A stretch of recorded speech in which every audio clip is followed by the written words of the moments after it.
خیرکم من تعلم القرآن وعلمہ، بہترین وہ شخص ہے کہ جو علم حاصل کرے پھر دوسروں کو سکھائے. علم متعدی ہو، علم لازم نہ بنے آپ کی ذات کے ساتھ.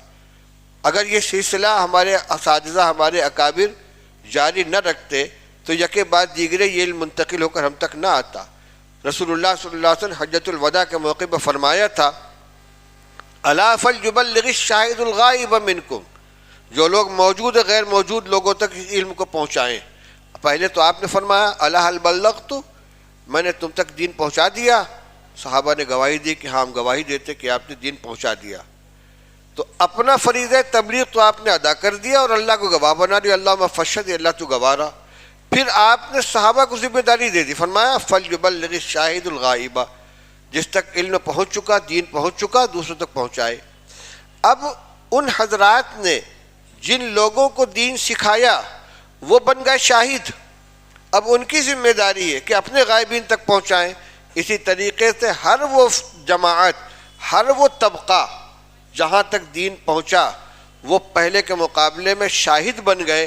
اب وہ دوسروں کو سکھائیں گے تو غائبین شاہدین میں تبدیل ہوتے ہوتے آج آپ الحمدللہ غائبین سے شاہدین کی جماعت میں شامل ہوئے ہیں. چاہے آپ نے تکمیل کی ہو دور حدیث کی، چاہے افتاء کی، چاہے حفظ کی، چاہے تجوید کی، ایک علم آپ کو حاصل ہوا ہے. اب اس علم کو متعدی بنائیے، چاہے درس و تدریس کے ذریعے ہو، چاہے وعظ و خطابت کے ذریعے ہو، چاہے درس قرآن کے ذریعے ہو، درس حدیث کے ذریعے ہو، مکتب کے ذریعے ہو. مکتب کا نام میں نے قصداً لیا ہے.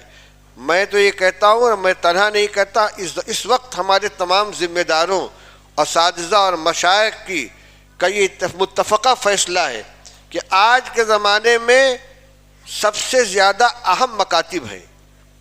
دور حدیث اور افتاء کی درسگاہوں سے زیادہ قیمتی اور اہم کون ہے؟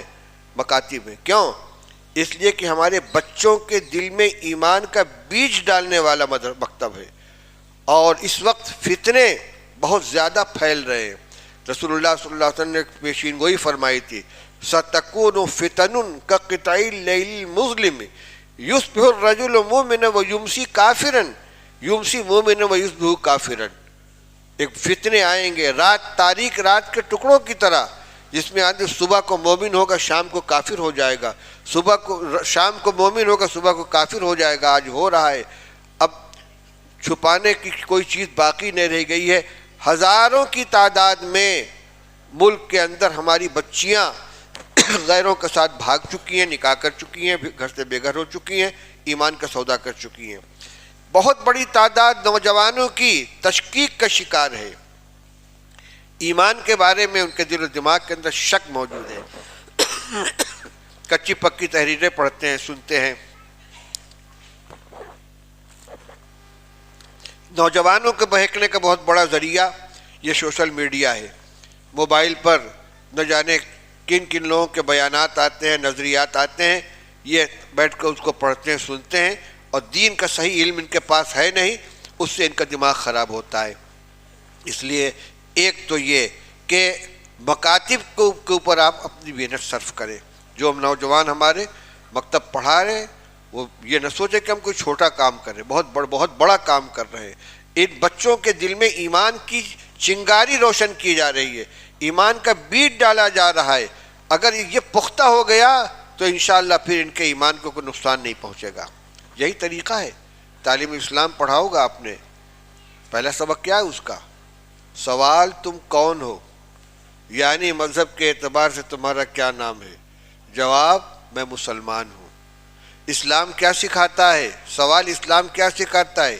جواب اسلام یہ سکھاتا ہے کہ اللہ ایک ہے، اس کے علاوہ کوئی معبود نہیں، حضرت محمد صلی اللہ علیہ وسلم کے رسول ہے. جس بچے کا پہلا سبق یہ ہے اور اس کے دل کی سادہ تختی پر یہ لکھ دیا گیا، اب اس کو کوئی مٹا کے دوسرا لفظ نہیں لکھ سکتا. لیکن اگر براہ راست اسکولوں میں داخل کر دیا گیا اور مکتب کی تعلیم نہیں دلائی گئی، اور بہت خوش ہیں کہ ہمارا بچہ کانوینٹ میں پڑھ رہا ہے، نرسری میں پڑھ رہا ہے، اور فلاں کلاس میں گیا اور گٹ پٹ انگریزی بولنے لگا، یہ کوئی خوش ہونے کی بات نہیں. یہ دیکھنا ہے کہ وہ مسلمان کا بچہ بھی بن رہا ہے کہ نہیں بن رہا ہے، کلمہ جانتا ہے کہ نہیں جانتا ہے، مسلمان ہونے کا مطلب جانتا ہے کہ نہیں جانتا. اس لیے ہم اس وقت ہماری طرف سے، دارالعلوم کی طرف سے، جمعیت کی طرف سے اس پر بہت زور دیا جا رہا ہے کہ ہمارے فضلاء زیادہ سے زیادہ مکاتب قائم کریں اور مکاتب کی سرپرستی کریں۔ ہر فاضل اپنے محلے کی مسجد کو دیکھے، وہاں باقاعدہ منظم مکاتب کا نظام ہے کہ نہیں۔ اگر نہیں ہے تو آپ بخاری پڑھانے کی جگہ تلاش مت کیجئے، بیٹھ جائیے اور بچوں کو لے کر ان کو پڑھائیے۔ جز وقتی مکاتب قائم کیجئے، اسکول میں پڑھنے والے بچے گھنٹے گھنٹے بھر کے لیے صبح سے لے کے شام تک آئیں اور ان کو پڑھائیے۔ نظام آپ چاہے جمعیت علماء کا رکھیں، چاہے دینیات کا رکھیں یا کسی اور تنظیم کا، ہم کو اس سے بحث نہیں کہ دینی تعلیمی بورڈ کا ہی نظام ہونا چاہیے، لیکن باقاعدہ نظام ہونا چاہیے۔ مکاتب کی تعلیم کو اپنے لیے بہت بڑی سعادت سمجھیں۔